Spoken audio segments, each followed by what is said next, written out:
So, induction cooking. We are taking an objective, entirely data-driven deep dive today into a topic that gets debated a lot. Whether you're right in the middle of remodeling your kitchen or honestly just kind of curious about home tech, this explainer is going to strip away all that shiny marketing jargon. We're going to look at the actual physics, the real-world efficiency numbers, and some genuinely surprising health and hardware considerations drawn directly from our source materials. Okay, let's dive into this. For the past decade or so, we've basically been told that induction is the undeniable future of the modern kitchen. But we have to ask, is it actually the ultimate upgrade? Or does this whole magnetic marvel thing come with hidden costs and unexpected risks? We are going to journey from that initial retail hype straight into the hard data just to find out exactly what you're getting when you make the switch. Section 1. The magic of magnets. I am always enthusiastically curious about how futuristic tech like this actually works because, induction is a massive departure from how humanity has cooked for thousands of years, and this brilliantly illustrates the core concept.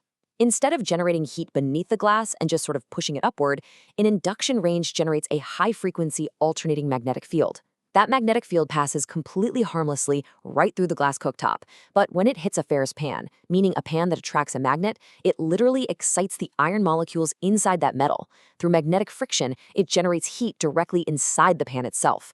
So the cooktop isn't the burner. Your pan actually becomes the burner. Which brings us to a really fascinating scientific term you'll want to keep in mind: magnetostriction. Because the magnetic field is switching back and forth so rapidly, we're talking tens of thousands of times a second, the metal in your pan is actually physically vibrating, expanding and contracting on a microscopic level. It's almost like the metal is getting an intense, high-speed workout. This physical reaction is exactly what generates all that heat. But as we'll see a little later in this explainer, it also has some pretty interesting side effects. Since the heat is generated right there in the metal, those top-line benefits you've probably heard about, they're highly compelling. It is absolutely the fastest way to boil water. It literally beats high-end commercial gas burners. It's also incredibly safe for kids because the glass surface stays relatively cool. It's really only absorbing residual heat from the hot pan. Plus, because that glass doesn't get blazing hot, if you spill food, it doesn't bake onto the surface. Cleanup is an absolute breeze. And without the massive ambient heat emissions of an open gas flame, your kitchen requires way less aggressive venting. Moving on to Section 2. Efficiency and hidden costs. You've almost certainly heard the claim that induction is 90% efficient, totally blowing standard electric and gas out of the water, right? Well, when the American Council for an Energy Efficient Economy, the ACEEE, put that to the test in the lab, the data revealed something pretty surprising. Now, what's really interesting about this slide is the actual laboratory breakdown. Look at the data for large cooking vessels. When you use a big pot that perfectly matches the burner size, a conventional old-school electric coil actually beat induction. It hit 83.4% efficiency compared to induction's 77.6%. Where induction truly shines, though, is in its consistency. Look at the small vessel data. The old electric coil's efficiency just plummets to 42% because so much heat escapes around the sides of a small pot. Induction stays incredibly stable at 76.5% simply because it only heats the metal it physically touches. But here is a massive reality check when it comes to those promised energy savings. Because induction cooktops carry at least a $300 price premium over standard electric models, the ACEE calculated exactly how long it would take to earn that extra money back through your monthly energy bill. The answer? 44 years. Let that sink in. That is more than double the expected lifespan of the appliance itself.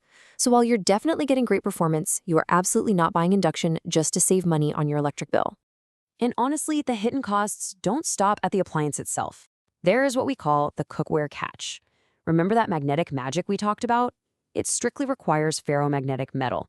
That means if your kitchen is currently stocked with beautiful copper pots, standard aluminum pans, or non-magnetic stainless steel, well, none of them are going to work.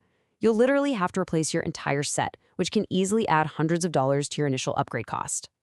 Section 3. Decoding the induction noises. One of the most common shocks for first-time users is finding out that these stovetops aren't actually silent. They make this whole symphony of strange sounds. Our sources have isolated 5 distinct noises you might hear, and it's absolutely crucial to know which ones are perfectly normal and which ones mean trouble. Hear a low-pitched hum or buzzing on high power? That is magnetostriction, the literal physics of your pan's metal vibrating. totally normal. A whirring or whooshing sound, just the internal cooling fan protecting the electronics. A sharp click is simply the inverter changing power levels. However, if you hear crackling or popping, that's moisture trapped between the layers of a cheap or damaged pan boiling into steam. You'll want to swap that pan out. And finally, if you hear a high-pitched whine when there is no pan on the stove, that's a huge red flag. It means the internal inverter is oscillating without a load, and you're going to need a service call. Section 4. The trap of cheap CAC. Because induction has become so wildly popular, the market has naturally been flooded with budget models. But listen, buying a cheap induction cooktop can absolutely ruin your cooking experience. Let's contrast how they actually deliver power. High-end models feature solid-state inverters that provide this beautiful, progressive, continuous power that allows for incredibly stable temperatures. You can gently melt chocolate or hold a super delicate simmer. Cheap models, on the other hand, they rely on this incredibly frustrating on-off cycling. To achieve a medium heat, the unit just blasts maximum power, completely shuts off, and then blasts maximum power again. It's totally unstable, and it will break your delicate sauces in a heartbeat. On top of that, cheap induction cooktops often cut costs by using really small magnetic coils. What that means in practice is the magnetic field only reaches the very center of your pan. So you end up with a piece of meat that's completely burning in the middle while the edges are basically raw. They also have super poor sensors that sometimes just fail to detect smaller pots altogether. And ironically, to get a cheap induction cooktop to work even passably well, you have to go out and buy ultra-premium, highly conductive, thick-bottomed cookware just to manually distribute that concentrated center heat out to the edges. Section 5. Analyzing the EMF concerns.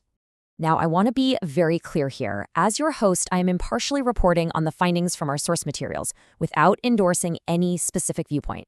But to do a comprehensive explainer on induction, we do need to look at the data regarding electromagnetic fields, or EMFs.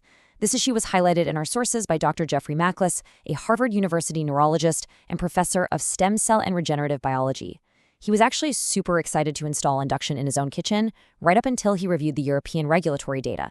He states, "I write in particular about largely unrecognized health risks to pregnant women and small children. I was dismayed and surprised to discover that I could not proceed in good conscience."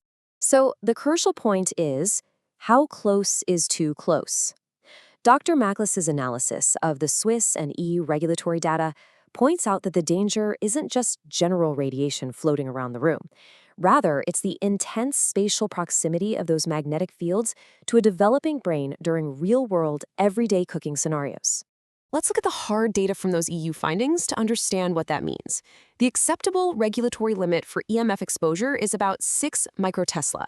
Now, in a lab setting, a perfectly centered, optimally sized pan meets the standard safely. No problem. However, if your pan is smaller than the burner ring or even just pushed slightly off-center, the magnetic field leaks out around the edges. According to the data, this leakage can actually exceed 30 microtesla. That is 5 times the acceptable limit.